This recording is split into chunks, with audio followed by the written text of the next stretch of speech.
Oke, bismillahirrahmanirrahim. Kita lanjut lagi ya ke materi. Tadi kan kalian sudah mempelajari tentang siklus akuntansi perusahaan jasa dan definisi dari perusahaan jasa itu sendiri ya. Contoh dari perusahaan jasa itu adalah seperti bengkel, salon, catering, itu merupakan perusahaan jasa ya. Jadi dia menghasilkan barang tidak berwujud. Nah, bagaimana pencatatannya ke dalam laporan keuangan? Nah, kalian harus tahu dulu mekanisme debit dan kreditnya ya. Waktu kalian mempelajari analisa transaksi yang lalu, kalian sudah mengerti akun kan ya? Sudah tahu dong. Akun itu adalah media yang dibuat digunakan untuk tempat mencatat transaksi keuangan dengan cara tertentu gitu ya. Itu namanya akun. Contoh akun apa? Ya betul, ada kas, ya aktiva ya, ada utang, piutang usaha, sampai ke beban itu ya. Itu nama-nama akun. Nah, sekarang kita bicara mengenai mekanisme debit dan kredit. Sekarang bentuk akun itu hampir sama dengan persamaan dasar akuntansi itu sendiri. Persamaan dasar akuntansi sendiri itu kan ada sisi kiri dan kanan, seperti bentuk neraca itu ya. Persamaan dasar akuntansi itu bagaimana rumusnya? Ya, rumusnya adalah aktiva sama dengan pasiva. Sebelah kiri apa? Aktiva, sebelah kanan pasiva. Kalau neraca, kita ibaratkan neraca. Akun itu bentuk sederhananya bentuk T. T seperti ini ya. Kita lihat ya. Nah, kita lihat nanti mekanisme debit dan kredit. Oke, lihat di sini. Yes. Nah, perhatikan ya. Persamaan dasar akuntansi, anginnya. Persamaan dasar akuntansi, aktiva sama dengan pasiva. Aktiva di sisi kiri kan, ingat ya yang lalu. Pasiva sisi kanan. Seperti neraca ya. Neraca juga seperti ini, kiri dan kanan. Ya, kirinya aktiva, kanannya pasiva. Sekarang bentuk akun pun sama ya. Bentuk akun sama seperti neraca modelnya. Nah, bentuk akun seperti ini. Ya, sisi kiri untuk menulis perubahan yang terjadi di sisi debit. Sisi kiri ya, gini ya. Kemudian sisi kanan yang terjadi di sisi kredit. Jadi posisi sebelah kiri itu debit, sebelah kanan kredit. Bagaimana baca mekanisme debit kreditnya? Kalian pahami dulu yang persamaan dasar akuntansi. Ya, aktiva itu akunnya apa saja? Oke? Ya, ada kas, ada piutang, ada peralatan, ada perlengkapan, akumulasi penyusutan, ada gedung, kendaraan. Ya, kalau pasiva ada apa saja? Ada modal, ada utang usaha, ada modal, ada prive, ada pendapatan, dan ada beban. Nah, sekarang mekanisme debitnya bacanya bagaimana? Kita lihat nih ya. Ini harus nanti hafal di dalam kepala, bukan di luar kepala ya. Hafal dalam kepala harus bisa ini nanti. Ya. Mana yang masuk debit, mana yang masuk kredit. Nanti kalau ditanya cepat, kalian harus bisa menjawab, ya. Oke, lihat di sini. Oke, lihat. Aktiva bertambah kalau yang di sisi kiri berarti bertambahnya di sisi debit. Oke, paham itu ya. Kalau yang di sisi kanan berarti bertambahnya di sisi kredit. Itu dulu.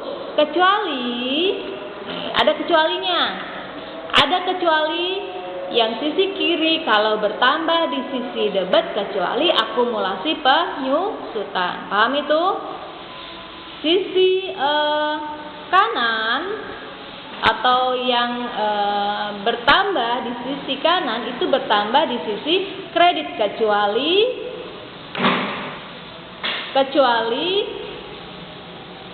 bertambahnya kecuali beban dan prive. Ya, kalau beban bertambah di sisi debit, prive bertambah di sisi debit. Oke, kita ulang ya.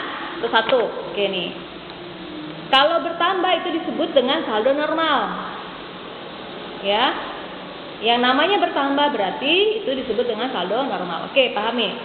Aktiva bertambah di sisi Sebelah mana aktiva?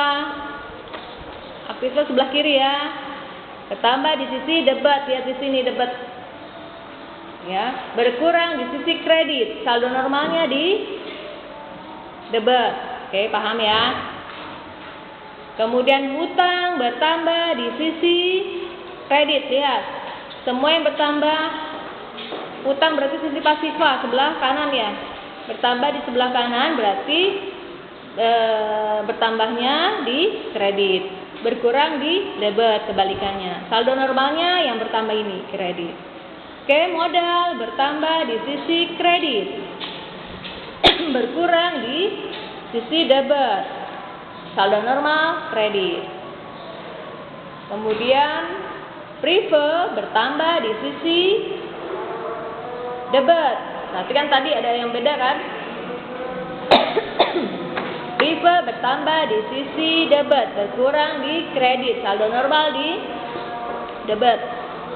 Kemudian pendapatan bertambah di kredit, berkurang di debit. Saldo normal di kredit.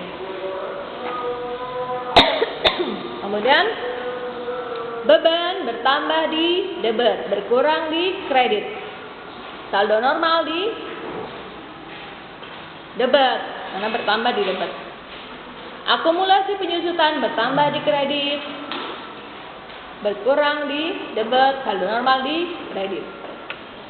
Saya pahamin dulu di sini.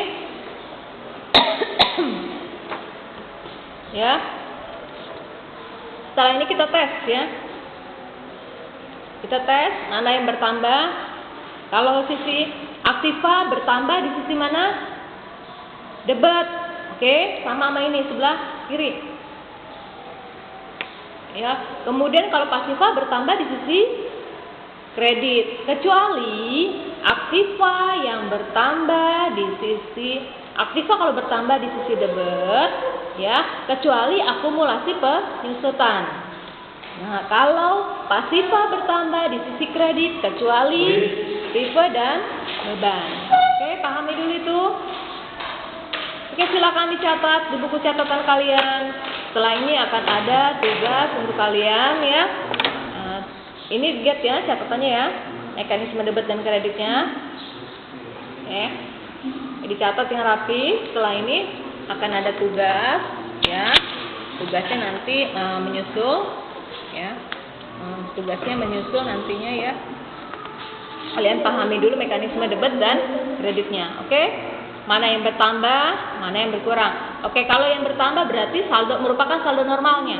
Kayak gitu ya. Kalau aktiva bertambah di sisi debit, kecuali akumulasi penyusutan. Nanti itu akan mendampingi peralatan kalau aktiva. Kalau pasiva bertambah di sisi kredit, kecuali yang bertambah di sisi di debit itu adalah prive dan beban. Itu aja pengecualiannya ya, biar kalian paham.